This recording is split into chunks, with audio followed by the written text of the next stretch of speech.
मेरा नाम है नकुल चौहान और मैं आपको 12th क्लास के इकोनॉमिक्स का सिलेबस पढ़ा रहा हूं। आज हमारी वीडियो नंबर 4.3 है। वीडियो नंबर 4.2 में हमने नेशनल इनकम के बारे में, कुछ नॉर्मल रेजिडेंट और डोमेस्टिक टेरिटरी के बारे में डिस्कस किया था।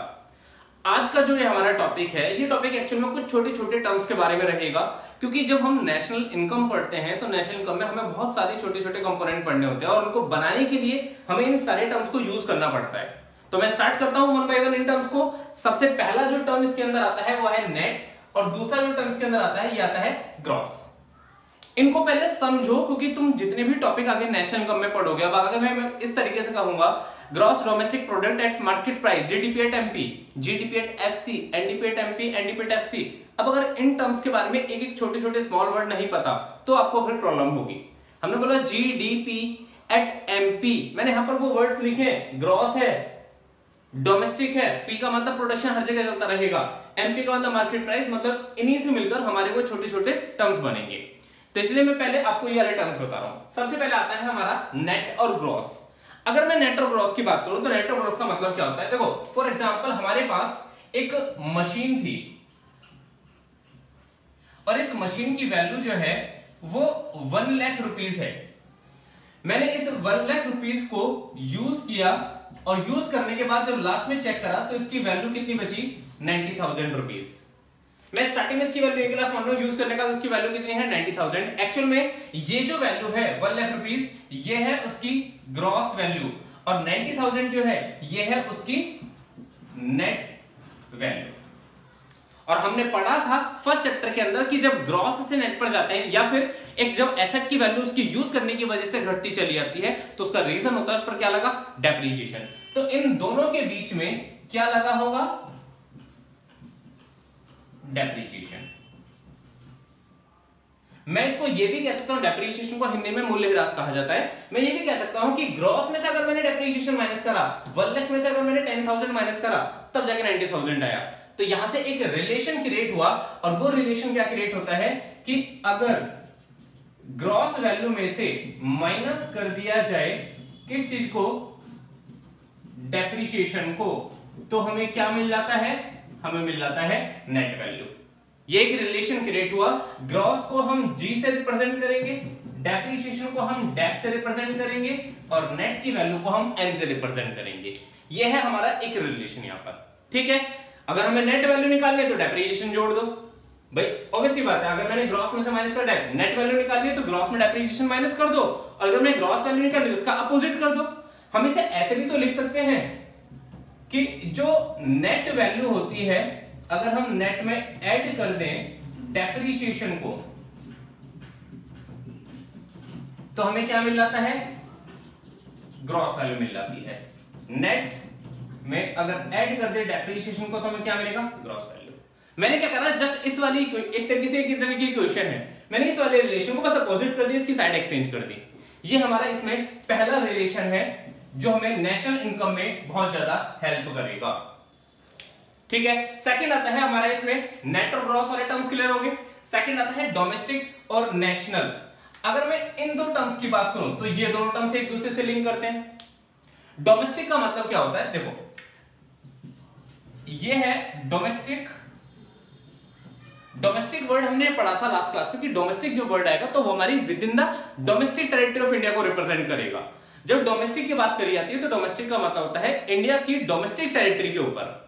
बट अगर मैं नेशनल की बात करूं तो नेशनल क्या बोल रहा है कि इंडिया की डोमेस्टिक टेरिटरी के साथ वो वाली इनकम भी ले लेना जो बाहर से तुमने अर्न करी होगी। मतलब डोमेस्टिक तो सिर्फ हमारी कंट्री में है, बट अगर मैं इस डोमेस्टिक में ऐड कर दूं वो वाली इनकम जो बाहर से मुझे रिसीव हुई है। अभी के लिए सिर्फ इतना समझो, बाहर से मिलने वाली इनकम को नाम दिया जाता है NFIA। डोमेस्टिक को घरेलू कहते हैं और NFIA को विदेशों से प्राप्त शुद्ध साधन आय, net factor income from abroad कहा जाता है। और जब मैं डोमेस्टिक में ऐड कर दूंगा NFIA तो मुझे यहां से क्या मिल जाएगा? नेशनल। यहां से फिर से एक रिलेशन क्रिएट हुआ कि अगर डोमेस्टिक में NFIA को जोड़ दिया जाए तो मुझे नेशनल वाला टर्म्स मिल जाता है। Domestic plus NFIA is equal to national. तो यहां से हम क्या निकाल सकते हैं? यहां से हम एक रिलेशन इस तरीके से लिख सकते हैं, नेशनल इज इक्वल टू, या फिर हाँ ठीक है, national is equal to domestic plus NFIA, या फिर मैं इसे ऐसे ही लिख देता हूं, ऐसे लिख सकते हैं हम, domestic plus NFIA is equal to, domestic plus NFIA is equal to national. Domestic को हम D से रिप्रेजेंट करते हैं, NFIA को ये लिखा जाएगा, और नेशनल को N से रिप्रेजेंट कराया जाता है। मैं अगर चाहूं तो इसकी साइड ऐसे फिर से एक्सचेंज कर सकता हूं, जैसे हमने पहले लिखा था। हम इसे ऐसे भी लिख सकते हैं, नेशनल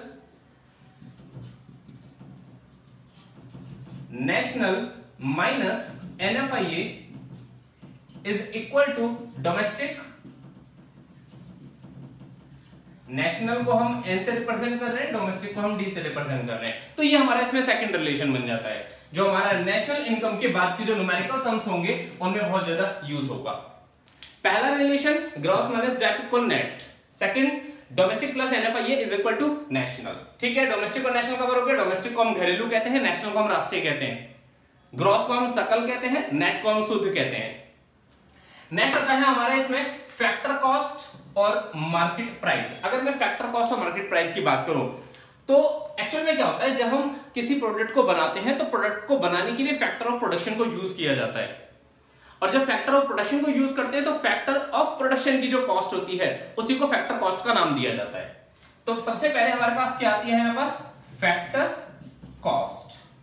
बट जब गवर्नमेंट इसे मार्केट में सेल करने के लिए अवेलेबल करती है तो गवर्नमेंट कहती है जब तुम इस प्रोडक्ट को मार्केट में बेचोगे तो इस पर गवर्नमेंट टैक्स भी लगाएगी, और जब गवर्नमेंट टैक्स लगाएगी तो इस फैक्टर कॉस्ट में जब टैक्सेस को ऐड कर दिया जाएगा, गवर्नमेंट की तरफ से लगाए जाने वाले टैक्सेस को रिप्रेजेंट करा जाएगा NIT से। मैं रीजन बताऊंगा अभी NFIA और NIT के बारे में कि एक्चुअल में क्या है। अभी इतना समझ लो, ये गवर्नमेंट की एक तरीके से टैक्सेस है, और NFIA ये बाहर से मिलने वाली, फॉरेन कंट्री से मिलने वाली एक इनकम है।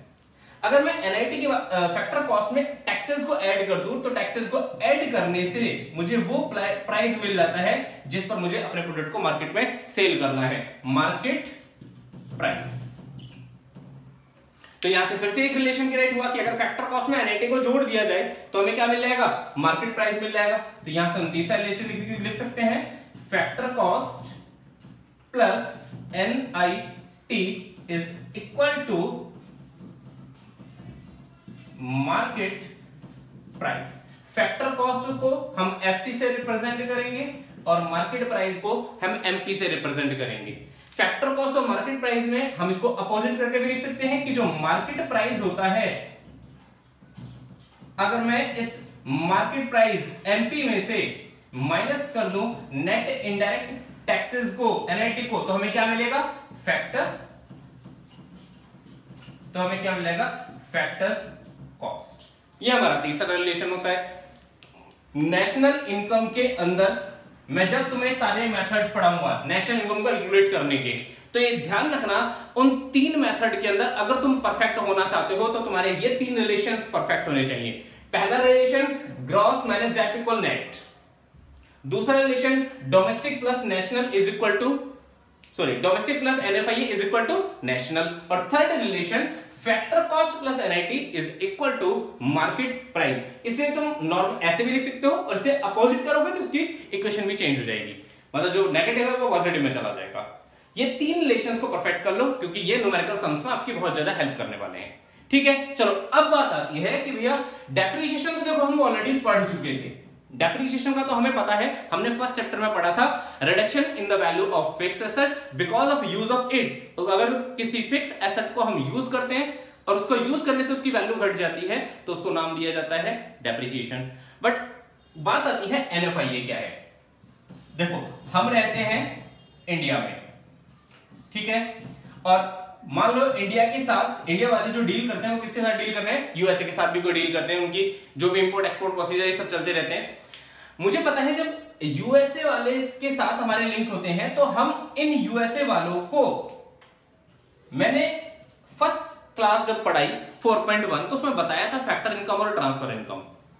अगर आपने वो वीडियो नहीं देखी तो पहले हमें फैक्टर इनकम और ट्रांसफर इनकम में डिफरेंस समझ लीजिए, तब आपको ये समझ में आ जाएगा कंफर्म। फैक्टर इनकम के बारे में बताया था, नेशनल इनकम जब भी हम पढ़ेंगे तो सिर्फ इनकम फैक्टर इनकम होनी चाहिए, ट्रांसफर इनकम को नेशनल इनकम में इंक्लूड नहीं करा जाएगा, उसे हमेशा इग्नोर करना है। बट जब भी फैक्टर इनकम आएगी तो फैक्टर इनकम की वैल्यूएशन हमेशा की जाएगी। यहां भी मैं वही बात कर रहा हूं, इंडिया वाले यूएसए को क्या देते होंगे, फैक्टर इनकम। इंडिया वालों के पास से यूएसए के पास जाती होगी फैक्टर इनकम। बट अगर मैं यूएसए से बात करूं तो यूएसए से भी जब हमारी कंट्री में आते होंगे तो यहां से भी हमारे पास क्या होती होगी, फैक्टर इनकम। ये फैक्टर इनकम यूएसए के पास गई और ये वाली फैक्टर इनकम हमारे पास आई। अब अगर मैं इन दोनों की बात करूं, फॉर एग्जांपल 100 करोड़ रुपए की फैक्टर इनकम हमने दूसरों को दी थी, बट 150 करोड़ की फैक्टर इनकम हमें मिली थी, तो 50 करोड़ तो मैं फायदे में हूं ना, मेरी कंट्री की इनकम 50 करोड़ से बढ़ जाएगी। जो मैंने दूसरी कंट्री को ये फैक्टर इनकम दी है, इसको नाम दिया जाता है फैक्टर इनकम टू अब्रॉड, विदेशों को साधन आए। बट अगर मैं इसकी बात करूं तो इसको हम बोलते हैं फैक्टर इनकम फ्रॉम अब्रॉड, जिसको नाम दिया था विदेशों से साधन आए। मैं फिर से बोल रहा हूं, ये वाली जो है विदेशों से साधन आए हैं और ये वाली जो है विदेशों को साधन आए हैं। अगर तुम फैक्टर इनकम फ्रॉम अब्रॉड में से फैक्टर इनकम टू अब्रॉड को माइनस कर दो, मुझे पता लग जाएगा। मैंने एग्जांपल लिया था, ये वाली जो है 150 करोड़ है और ये वाली जो है 100 करोड़ है, तो मुझे पता है अभी भी मेरी कंट्री 50 करोड़ रुपए के फायदे में है, तो मेरी कंट्री की इनकम 50 करोड़ से इंक्रीज हो जाएगी। तो कहा जाएगा मेरी कंट्री की जो एनएफआई है ना वो 50 करोड़ है। नेट का मतलब है इन दोनों का डिफरेंस, ठीक है। तो हम ये कह सकते हैं कि अगर फीफा में से माइनस कर दिया जाए फीटा की वैल्यू को, तो हमें क्या मिल जाता है, एनएफआई मिल जाता है। तो यहां से एक क्वेश्चन, यहां से एक एनएफआई का फॉर्मूला बन जाता है, FIFA minus FITA is equal to NFI. Clear है, ये चीज ध्यान रखना। अगर क्वेश्चन के अंदर तुम्हें कभी भी फीफा दिया है या फीटा दिया है, नेट वर्ड नहीं दिया, तो समझ जाना इन दोनों में से कोई वैल्यू है। बट अगर किसी क्वेश्चन के अंदर तुम्हें साफ साफ लिखा हुआ दे रखा है नेट फैक्टर इनकम, नेट लिखा हुआ है, तो वो हमेशा एनएफआई होगा। क्लियर है। लास्ट आता है तुम्हारा इसमें जिसको हम बोलते हैं एनआईटी। हमारे यहां से डेप्रिसिएशन भी कवर हो गया, हमारे यहां से एनएफआई भी कवर हो गया। लास्ट क्या बचा, एनआईटी। एनआईटी क्या होता है, इसके बारे में मैंने बताया था, ये होता है net indirect taxes. Net indirect taxes क्या है, देखो गवर्नमेंट कहती है जब तुम किसी प्रोडक्ट को बनाते हो तो बनाने पर हमें टैक्सेस मिलते हैं, कंट्री से हमें बहुत तरीके के टैक्सेस मिल रहे हैं। हमारी कंट्री के जितने भी टैक्सेस हैं उसमें मेन इनकम हमारी इनडायरेक्ट टैक्सेस से होती है। गवर्नमेंट की इनकम किससे हो रही है, मेनली इनडायरेक्ट टैक्सेस से। अब गवर्नमेंट को जो टैक्स मिला वो सारी गवर्नमेंट की इनकम नहीं होती। रीजन, क्योंकि गवर्नमेंट उसी टैक्स के पैसे में से कुछ पैसा यूज कर देती है सोसाइटी के ऊपर, वो पैसा वापस चला आता है सोसाइटी के पास। अगर मैं कहता हूं गवर्नमेंट के पास 100 करोड़ रुपए के टैक्सेस आए, 100 करोड़ में से गवर्नमेंट ने 80 करोड़ रुपए के टैक्सेस जो पैसा था ना वो सब्सिडी की फॉर्म में आर्थिक सहायता की तरीके से पब्लिक में डिस्ट्रीब्यूट कर दिया। बचा गवर्नमेंट के पास कितना, मात्र 20 करोड़। हाँ, ये जो 20 करोड़ बचा ना यही नेट इनडायरेक्ट टैक्सेस है। इसका मतलब मैं ये कह सकता हूं कि जो हमारे नेट इनडायरेक्ट टैक्सेस होते हैं, इन नेट इनडायरेक्ट टैक्सेस निकालने के लिए हमें दो चीजों की जरूरत पड़ती है। एक तो होते हैं कि गवर्नमेंट के इनडायरेक्ट टैक्सेस क्या है, और गवर्नमेंट के उन इनडायरेक्ट टैक्सेस में गवर्नमेंट कितनी सब्सिडी पब्लिक को प्रोवाइड करती है। तो हम कैसे निकालेंगे, net indirect taxes is equal to indirect taxes minus amount of subsidy. अगर हम इनडायरेक्ट टैक्सेस में से सब्सिडी का अमाउंट को माइनस कर दे तो हमें क्या मिलेगा, एनआईटी मिलेगा। इनडायरेक्ट टैक्सेस को आईटी कहा जाता है और सब्सिडी को एस कहा जाता है। ठीक है, तो आज के जो हमारे ये मिसलेनियस टर्म्स थे ये सारे कंप्लीट होते हैं। आपको अगर नेशनल इनकम को परफेक्ट पढ़ना है तो मैं फिर से रिपीट कर रहा हूं, इन टर्म्स को बिल्कुल परफेक्ट करना होगा। फैक्टर इनकम आपके माइंड में बिल्कुल सेट होनी चाहिए। डोमेस्टिक टेरिटरी और नॉर्मल रेजिडेंट का कंसेप्ट तुम्हारा बिल्कुल बिल्डअप परफेक्ट होना चाहिए। रीजन, क्योंकि आगे जितने भी हम नेशनल इनकम पढ़ने वाले हैं हर जगह हमें कहीं ना कहीं इस बेस की जरूरत पड़ने वाली है। नेशनल इनकम के सारे टर्म्स इन्हीं छोटे छोटे टर्म से मिलकर बनते हैं। क्लियर है, आज का टॉपिक हम यही वाइंड अप करते हैं, नेक्स्ट क्लास में करते हैं नेक्स्ट टॉपिक के साथ स्टार्ट।